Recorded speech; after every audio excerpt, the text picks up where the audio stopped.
promised Zach and Bryan that I'd make my introduction shorter than their presentation. I think all of us here have memories of the Block family. I have been sharing mine nonstop with Bryan and Zach. I was in a writing group with Dan. I was in an art group with Jeraine. Bill and I spent many evenings at dinner at their house while they showed us slides of their newest adventure. And, you know, just Jeraine with the instruments displayed as art that she played every day. And, you know, Dan telling us how, yeah, I thought we needed a room here, so I just added it. I would paint with Jeraine in her art studio, which is also the laundry room. And it is just so exciting for me because both of them were such incredible people, full of adventure and truly full of love for each other and nature and all things that they encountered. Barry, the ugly dog. And so I'm really excited that Zach took on the project when he found the manuscript for Trail Creek and had the book published for all of us to share. What an amazing story. And it just feels so huge, just like their lives were. And so with that, we have Zach and Bryan Block to talk to you about Grandpa, Grandma, and Mom and Dad.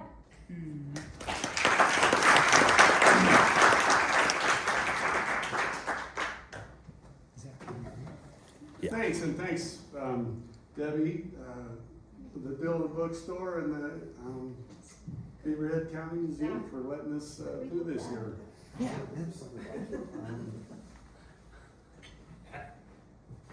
Thank you. You know, I graduated in 1974, and I'm seeing faces of people I went to school with, and it's really neat to come back to Dillon, and you know, I always feel that this is home, and we hung on to Dad and Mom's house up until a couple years ago when we finally let it go. But I took a few notes so I can keep on track. If you're around and any length of time, I'm sure you've probably known my dad, or both my dad and my mom. For myself, I was born in Missoula, and my first 4 years, I grew up in Dixon, and that was the Indian reservation. Dad taught high school there, and he taught math and woodworking. And when I started school, Dad got a job at the Western Montana College. And so that's when we moved here when I was 5 years old, and I started kindergarten here. Dad, he became a well-loved and respected professor at the college. He taught biology, botany, anatomy, zoology. He started the EMT classes back in the 70s. It was very instrumental in establishing the first EMT service in Dillon, and I see it's across from the Catholic Church, kitty corner, and it's still a building where the ambulances rode. Over the years, students and alumni had so much respect for Dad and his programs that they actually named a building after him. And the building was Block Hall, and it was up Birch Creek at the facilities up there. They called it Block Hall, but that wasn't the only building they named after him. The building that Dad taught classes in at Western ended up with his name on it also, and it's called the Daniel G. Block Hall. Zach and I went up there today and we took pictures, and they're renovating it, and it's a really nice looking building, so it was fun to go back there. I don't know how many professors end up with a couple buildings named after them, but Dad did. There's been a lot of letters written by former students praising Dad as one of the best teachers they've ever had, and the privilege of taking classes from him. He did desert biology classes, which he took students down to Arizona and educated them on the desert flora and the fauna. I even took those classes when I after I graduated from high school. I went 1 year and took that desert biology class. After that year, I ended up in Kalispell. I went to the surveying program. But next spring, when those classes were offered again, I signed up and came down and took those classes again. So I actually went on 3 biology classes with Dad, 2 to Arizona and 1 to the Olympic Peninsula in Washington, where we studied marine life. Dad had many talents. He was a cabinet maker. He built his own house. He was an avid hunter and fisherman, and he was also a great shot. Matter of fact, when we moved to Dillon, they had a turkey shoot, and Dad entered, and he won it with a 7mm Weatherby. Countless students would show up at our house Saturday morning at 5 a.m.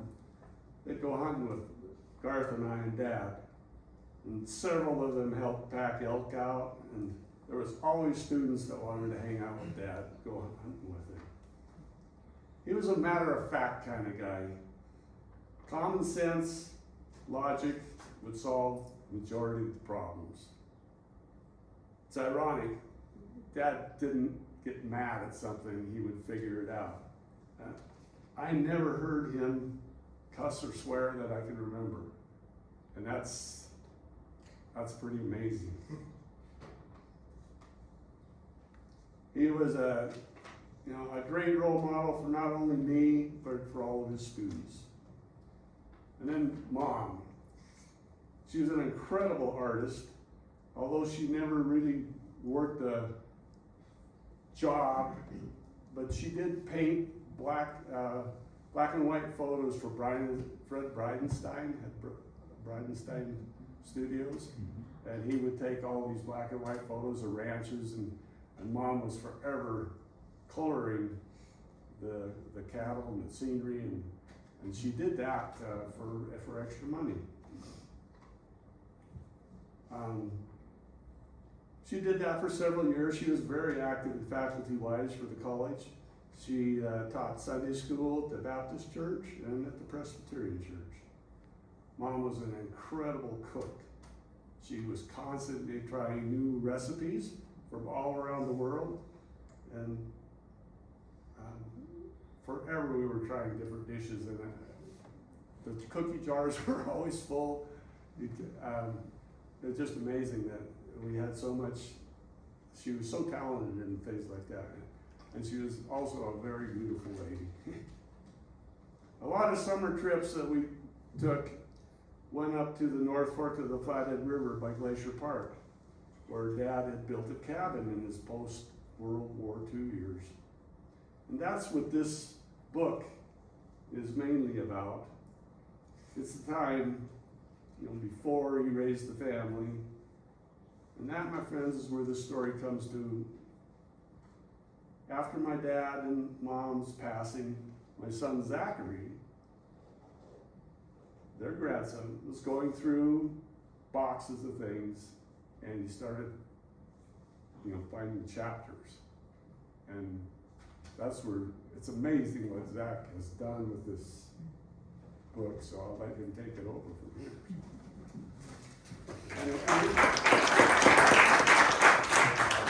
We're tag team this, it's kind of open forum, so any questions or something you have, feel free to ask. And sound it out. We'll sound it out. Yeah, I didn't know Dan and Jeraine as a teacher or as a parent, but I knew them as Grandma and Grandpa, and we used to come to Dillon a couple times a year, usually at Thanksgiving for hunting season, or we'd come down for Christmas. But their house was it was enchanted. They had a suit of armor, Grandma's artwork all over the house, Grandpa's homemade furniture everywhere. And they were just really special people. I loved them as my grandparents, but I don't think I knew them very well, but I knew an idea of who they were. I knew they had a very big life, as long as I could remember. And I got a couple opportunities in my life to to talk with them as an adult or as a high school student. I learned what my grandpa did during the war, and I learned a little bit about what they did in the North Fork.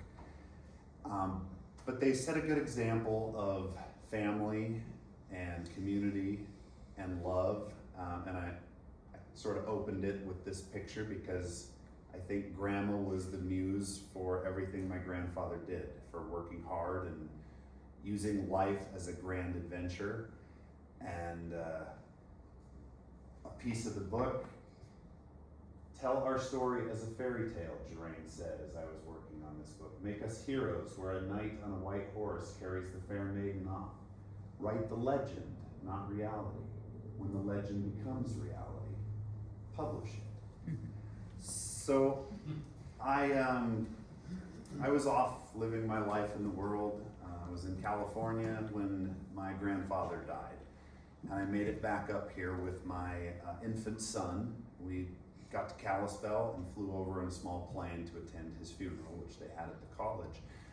But a couple weeks before the funeral, Dad and Garth sent me all of these slides to put together his memorial video. And it was 1,000 slides to go through, and most of it was hunting pictures. I'm looking at all these dead animals and thinking, how am I supposed to come up with something meaningful about somebody's life? And I think I even called my dad and said, you gotta find me better stuff than this. And he said, but that's who my dad was a hunter. And I think that that's appropriate. So I started working on this memorial video, and all these pictures were digitized and jumbled in a timeline, and I wanted to make it chronological. So whenever I'd get to the pictures of my grandfather as an old man, I'd throw them to the right down the timeline, and then I'd work and I'd chop stuff up. And Grandpa was a photographer in an age where there wasn't that many cameras around, and there was even less people that could take a picture. And I think he had some beautiful scenery to take pictures of, and there's an awful lot of pictures of my grandma in there, so he must have enjoyed taking pictures of her. But I made this memorial video, and I kept seeing him at the end of his life, what I assumed was the final picture, and I kept throwing it down the timeline, and I watched the young man, the young Dan Block, go through some of these adventures that I'd heard about him in his military uniform and in Europe, and then in these places in Montana, in the area that I grew up, that I sort of recognized, but I didn't know the stories behind him. And then I see 2 sons born as little babies that grow up into boys, that grow up to people I recognize as my dad and my uncle, and they get married, and then more babies come, and that's me and my brother and my cousin. And all the while, Grandpa's getting older, and then I see him as I am. And he had a full beard, a very dignified looking man, and I said, that's the Grandpa I know. And I'd come across the final picture, throwing it down the timeline.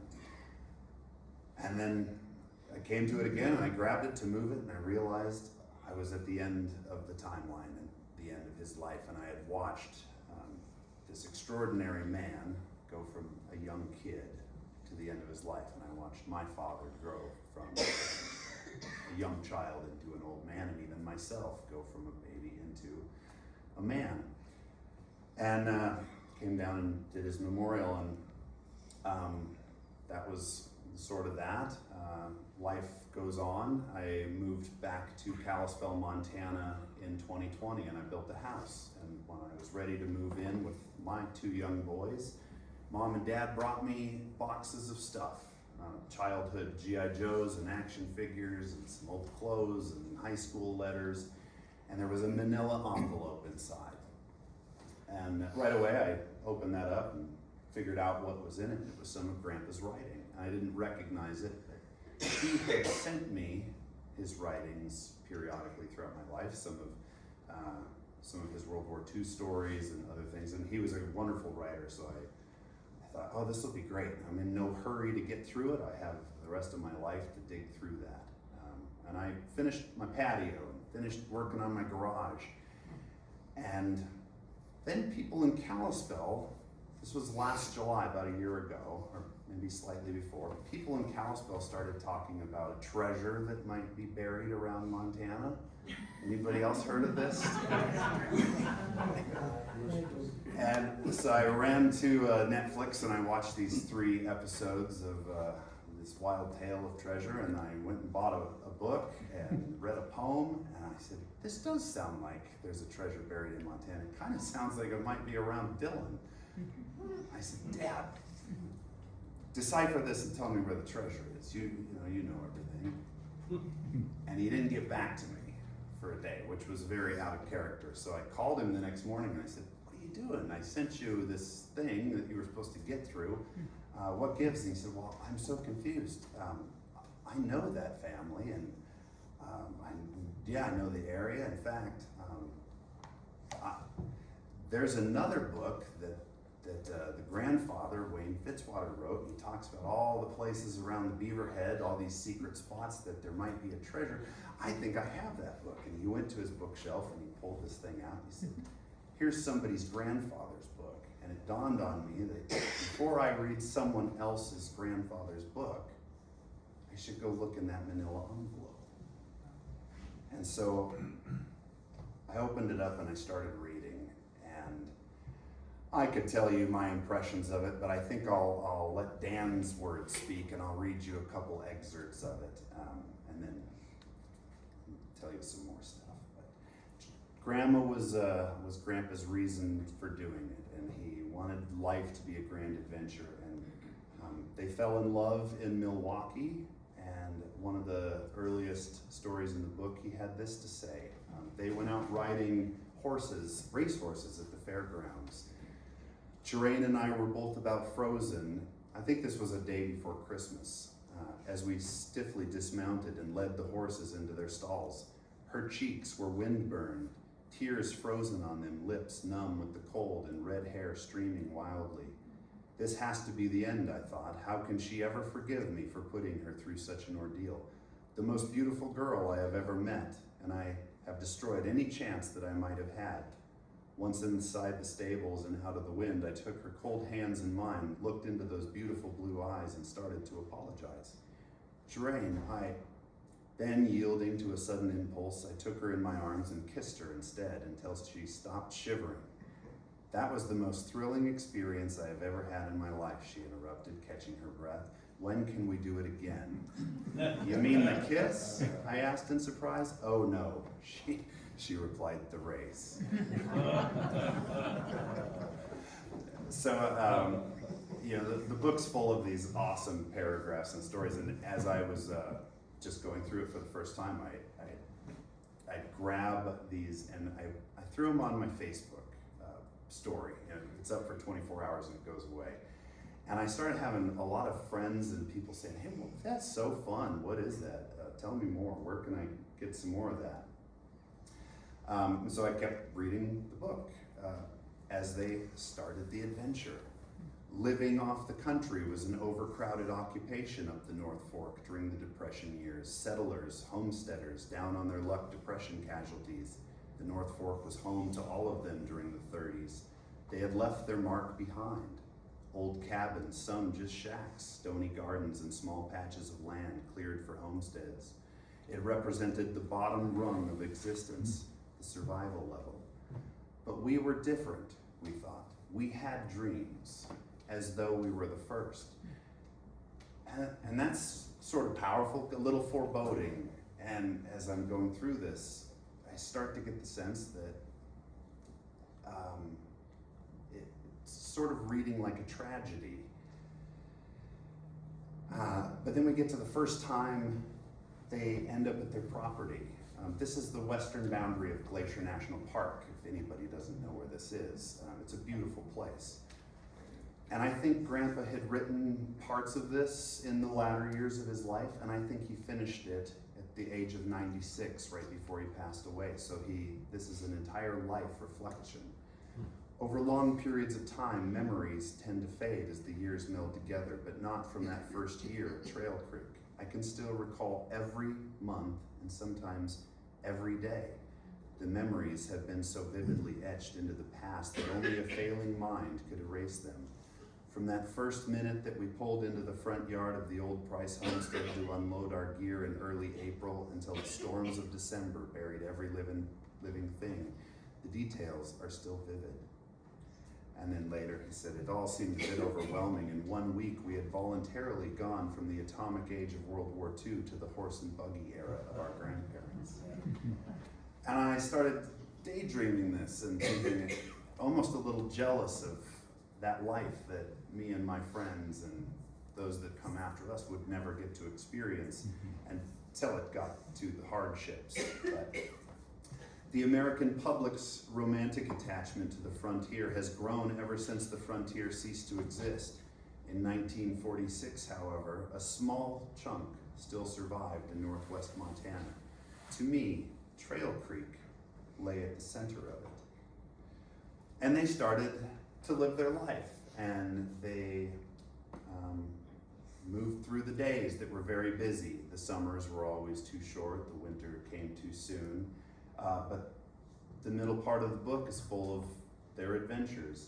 Grandpa got a job working for the Forest Service cutting trails, which was nice because it gave him a paid way to explore some of the areas around where he was living. And without that, he was so busy with chores that he wouldn't have been able to do it on his own. But he told Grandma, I'll need to be away for a few days. If the bears come, get the pots and pans out of the kitchen and bang them together and you'll scare them away. And if that doesn't work, take the gun and do what you need to do. And this is the bear that came and tried to eat my grandma. Got the better of it. You know, she lived 70 miles away from the nearest town, and apparently this is how she did her hair every day. Again, when I knew her as Grandma, her hair still looked like that. And this is the cabin that they built by hand. There's a beautiful fireplace inside. It's still standing. I went and saw it this spring. It's still in the family, not ours, but it's still in the Block family. And it looks almost like it did nearly 100 years ago when it was hand built. But life was very hard, and there started to become some cracks in the dream. Grandpa, in spite of everything he wanted to do, was finding it hard to make a living. There was a baby that was stillborn in the cabin in the middle of winter with no one to help them, and ultimately life got pretty tough. And in Dan's writings at that time, he said, I'm a failure. I'm failing at life. And little did he know what would come next, which is probably what most of you guys know him for, which was his life after the North Fork. And this passage, I think, was the first time the foreshadowing showed what he was going through. Most of the North Fork was never meant for people to make a living. A closer look at the map years earlier could have told me that. Today, the clues jump out.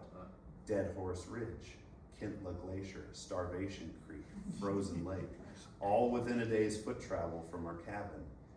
But dreamers are not looking for reality. The only name I saw on the map was Trail Creek, or on the old maps, Ukinakak, the Indian name meaning Trail of the Moose. There we would build our cabin. There's two more passages that I thought kind of summed up the desperation and the feeling of failure, but not just for him. You know, people had been moving across the West 100 years before, and the statistics showed that less than half of the homesteaders were successful. I mean, it was tough, moving to Montana from St. Louis or from somewhere on the East Coast and trying to make a living and make the land tame. Years later, on the National Forest near Twin Bridges, Montana, we saw a cabin up the Hells Canyon Road with a long abandoned, overgrown flower bed. The cabin was well built and still sound. It reminded me of mine on Trail Creek. Flowers planted in front and still blooming meant that some young girl had lived there and tried to make a pleasant home for the man she loved. She had to be young because no older woman would have stayed that long. I always wondered who had lived there and what their story was. And I found myself wondering, who are the people that do that? And Who are the ones that fail and who are the ones that succeed? And what can I recognize in my own life with that? At the point of failure, Jerain left and Dan had to stay and tidy up, close the cabin. They were mink ranching and he had to pelt the mink.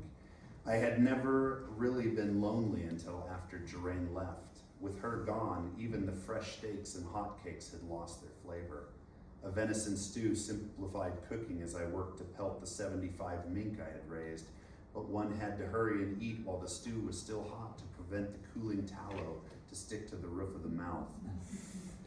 Alone in the cabin at night, I found solace in listening to the absorbed words and thoughts as they were released by the logs near the fireplace as they warmed. Unreasonable? If echoes can return from an inanimate stone canyon wall, cannot spoken words be freed from the cabin logs which had been green trees just a few years earlier? I feel sorry for those who are never mentally attuned to hear what I learned to think of simply as the slow echo. Poetic and philosophical and deep. And at this point I'm starting to think, man, this is not just the family heirloom, Grandpa's journal. This is something that is Montanan and American and timeless. Probably more so your guys' generation than mine. We're not as tough as you guys. But just really cool words. He at the beginning of every chapter, he put quotes from people that had inspired his life. One way of knowing you are alive is hurting. The life of every man is a diary in which he means to write one story and writes another. And in his humblest hours, when he compares the volume as it is with what he had hoped to make it. And man always kills the thing he loves, and so we as the pioneers have killed our wilderness. Some say we had to. Be that as it may, I am glad I shall never be young without wild country to be young in. So these are the quotes that inspired Dan as he was putting his story together. And I found one paragraph as I was thinking about what to put on the cover and what it all meant, and if there was a reason other people would be interested in this. And there was one paragraph that I think, in Dan's own words, kind of summed up his life and his story. After I graduated from the University of Montana, Jerain decided to paint a portrait of me. It was quite formal, doctoral robe, book in hand, a scholar, not really the way I see myself at all. Rather, I am influenced by the years at Trail Creek and picture a distant winter figure on snowshoes, dwarfed by giant fir and larch trees and the mountains behind him as he emerges from the forest after returning from a cold January day on the trap line. He is insignificant when compared with the wild beauty around him, a wilderness in which he is but a tiny part. His features are not visible, not important. He is dressed like any other trapper, wool jacket, pants and shirt, rubber-bottomed leather packs, long Alaskan Trail snowshoes, fur hat, and leather chopper mittens. The overall impression is that of one familiar in the ways of the wilderness, confident and capable of survival even when the silence of winter, sometimes called the great listening, had closed in. I did a lot of listening on those days. So I finished reading the book and I started working on it, and I reached out to an association that handles the North Fork Landowners Association, and I said, introduced myself and said I was Dan and Jerain's grandson. I was thinking about putting this book together and printing a few copies for friends and family, and if they'd be interested in one. And the lady said, well, we know exactly who they are. We know the property. We have 200 newspaper clippings with their name on it. And we would be interested in absolutely having a handful of copies. So I called Dad and Garth and asked if I could format the book, get some copies printed. And they said, yeah, I think about 30 should work. I said, well, it's cheaper to print 300, so here's what we'll do. I'll print 300, we'll give the friends and family 30 books, and whatever I have left, I'm gonna take to the Canadian line, right north of Trail Creek, about 6 miles from the border, and I'm gonna take books and I'm gonna put them in the mailboxes of the people and the descendants and maybe the people that bought the property in and around there. And before I got the chance, the lady from the North Fork said, well, I have 100 people that want those books. And then the Daily Interlake, the newspaper in Kalispell, published a story on it. And the bookstores around Kalispell said, hey, we want some books. And I got to meet a new friend, Debbie, and she said, I want 100 of those books. And it sort of took off. And in January and February, people started reading Grandpa Dan's book. And then I started getting phone calls from, we all get lots of spam calls. I don't answer them if they're a different area code, but I answer the 406 numbers. And I get calls from people that were Dan's old students and people that know the family, people that know the story. And they said, hey, I've just finished reading, or I just got a copy of the book and I'm so excited and I have to tell you a story about your grandfather. And it has been a really amazing journey. And then the Northwest History Museum said, we need you to come in and you have to give a 60-minute presentation. And I said, okay, what do you want me to talk about for 60 minutes? They said, homesteading. And I thought that was pretty boring, so we took it a different direction. But it's such an honor just to be down and have something to talk about. I love Montana, and it was a wonderful place to grow up. And I left young, I left at 18, but I knew someday I'd be back. I wanted to be back the day I left, but I looked at life as a hero's journey. You have to go out into the world, you have to slay some dragons, and if you're lucky, find a princess and some treasure, and someday you get to come home. And I came home, and this was waiting for me, and I'm just so thrilled to be here and talking to people. This is probably going to be the most unique room I'm in that half of you, if not more, know Dan and Jeraine. And so thank you so much for coming out. I'm glad I didn't listen to my father and only print 30, because we've been in everything from the Big Sky Journal to Flathead Living, and in many newspapers. Montana Quarterly's doing a review on it. And it's just been such an awesome adventure. So thank you guys for being interested and for coming and hearing the story.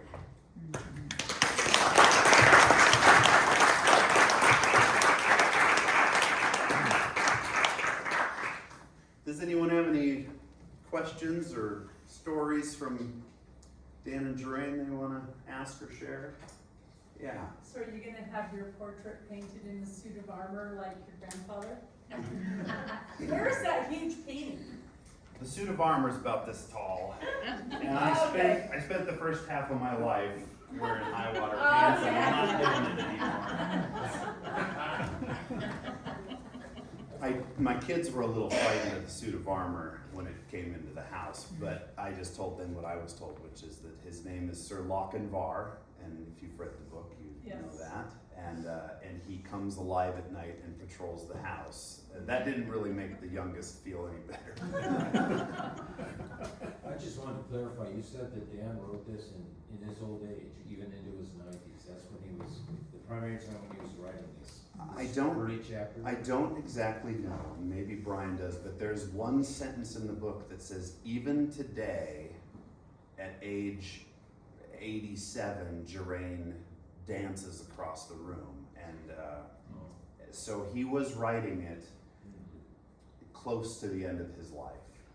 Grandpa lived to be 96 years old, and I imagine there's at least, I think he was working on this, tidying it up until he wasn't.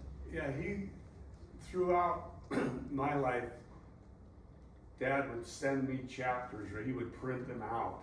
I finished a chapter, and I'd come down, go on and with him, and he'd give me 10 pages. So it was strung out for years, and he had been working on it, I mean, till he died. And he had a stroke, and he lasted 7 or 8 years after his stroke, and he was down to one finger, you know, typing away, but his mind was there, so pretty cool. I like to think that there's 96 years of wisdom in the book, whether there was or not, but I think it was pretty close to writing it all the way to the end of his life, yeah. It's hard to, when Zach does this and I see these pictures, you know, it really gets your heart, so. It's pretty amazing, and it's nice to imagine that the book isn't just for us, it has a message for everybody, and that's what's so cool about it. But yeah, that painting you're thinking of Dad in the armor, it actually isn't Dad in the armor, it's a conquistador or whatever. But, yeah, Zach's brother Bryan has that painting. Okay. So, But there's a lot of good artwork around, and this one's hanging in the college, it's just a great spot for it. yeah, the one, we donated that to the college, so at Block Hall, hopefully it'll be, when it's renovated, they will put that up there. And Zach suggested that his description that he wrote should be alongside it. Yes, that's a great idea. Let him read How that. many miles past Pole Bridge is the Trail Creek cabin? Polebridge is only halfway, I know. and it's 6 miles from the border. I think it's 16 miles. Yeah, it's- 16? And it's not as wild as it was. We were up there last year, and there's road crews up there. There's people wearing yellow vests and bringing in water tanker trucks, and there's a lot of houses up there. They filmed Heaven's Gate up there. It's still an amazing, beautiful place, and it's sort of magical, but it's not what it was. And that was the premise of the speech we gave at the History Museum, was that what do young men do in a country that's not wild anymore? I'm thrilled to be back in Montana, so what do? I go climb Great Northern and I take pictures. And what do I do with those? I put them on the stinking internet so all my friends from all over can see them. But how, I want to champion this place, but protect it from people that don't know and don't care and come and litter and leave their mark. But we have such little wilderness left and such little wild left. And what does that mean?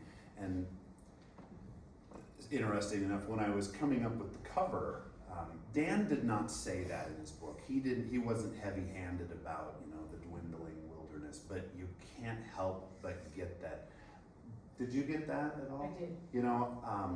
And I thought, well, I can put a real dramatic vision of a tree at the top of an hourglass coming down. And what comes out the bottom is the machinery and the technology of the 1950s, agriculture and technology and the travel and airplanes and tractors. But I thought, I didn't write the book and he didn't explicitly state that, and I don't know that seems sort of negative, and my grandparents were not negative people. There was nothing tragic about their lives, in spite of all those passages, which seemed pretty heavy.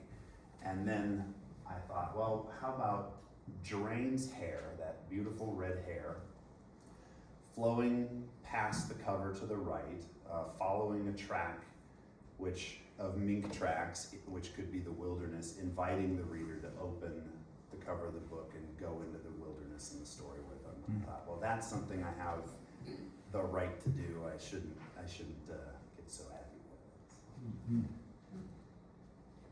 it. One thing, Dad wrote a lot, The Birds of Beaver Lake County, Diary of an Ugly Dog. Yeah. Dad also has notes and notes of World War II. And it's odd, he never talked about the war.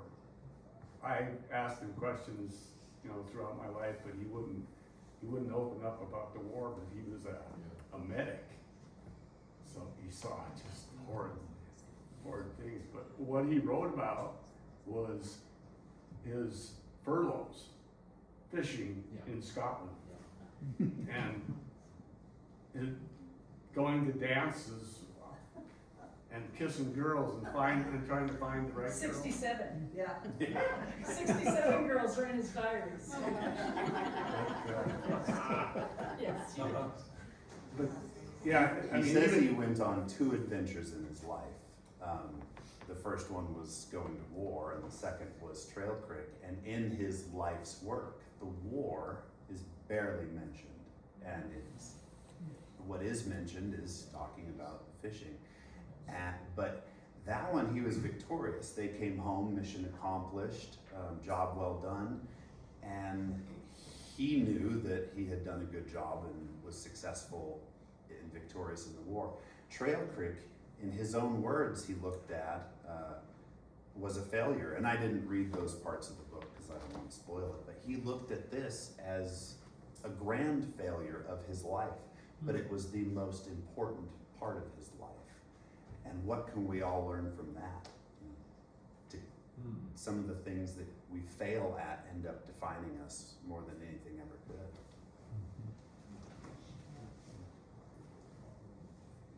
Why is your mom's name spelled 2 different ways? I think it's spelled 3 different ways. Three, yeah, I've only come across 2. And guilty on that, I might have put a 4th spelling in there. She spelled it J. She spelled it with a J. Yeah, there we go. Oh, okay. And, or maybe that was on her birth certificate, but she always spelled it with a G. So then Grandpa decided, well, after so many years, I guess I'll write your name as you want it to be written. And again, going through editing this, I almost changed all that, but there is a sentence telling why the names have changed. And then it's sort of a cool thing. Mom was adopted, and she never knew her real folks. And I know when they were getting passports to go traveling after Dad retired, she had a real tough time getting a passport because they found different spellings of her name, and it was a huge mess. She didn't really know who her parents were. Sort of had a couple suspects, but my brother and I did the 23andMe DNA stuff. That didn't really interest me, but my brother has red hair, and we've always known that we were mostly German. So my brother took a DNA test and found out that he is not German at all. And he said, "Mom!" So he made us all take the DNA test, and I guess we're not that German. But we found Jerane's parents through those DNA tests. Pretty amazing. Before or after she passed? After she passed. This is just a Yeah, couple years ago. she didn't get to see it, but we saw a picture of her mother, and she had breast cancer when she had the baby, and she gave it up for adoption, thinking she was gonna die. Apparently she lived 3 or 4 years beyond that. And, but we saw a picture of it, and it's amazing the resemblance between mom and her. Yeah. She had red hair. It was a black and Yeah, white photo. hard to tell. But I imagine it was good. Yes, sir. So I had a lot of very deep experiences with both Dan and Jermaine, and I think as a lot of people will attest, as it sort of came out in the Trail Creek story here, how lovebirds they were. I don't think I've known a couple that were madly in love with each other throughout their life, even and after Dan's stroke. I think that intensified for both of them. That went on and on. And then you mentioned the quote about the dancing. When Jermaine, after Dan had died, Jermaine was at the assisted living and had developed dementia, really had difficulty communicating verbally with people. And as I think you probably saw with your mom, she still danced with her red hair up. She couldn't speak and communicate well, but she would dance from the dining room to her room, and she would dance to go outside. And it was just part of this beautiful, beautiful woman. It's really cool. And I knew my grandma to be a very happy person, and that's just really special. Yeah, and I'm glad that she carried that to the end. And I saw her in the legacy during COVID, and she could barely lift her head to see that who was out there, but at least my kids were there to see her, and that's that's your grandma, and there's a legacy there.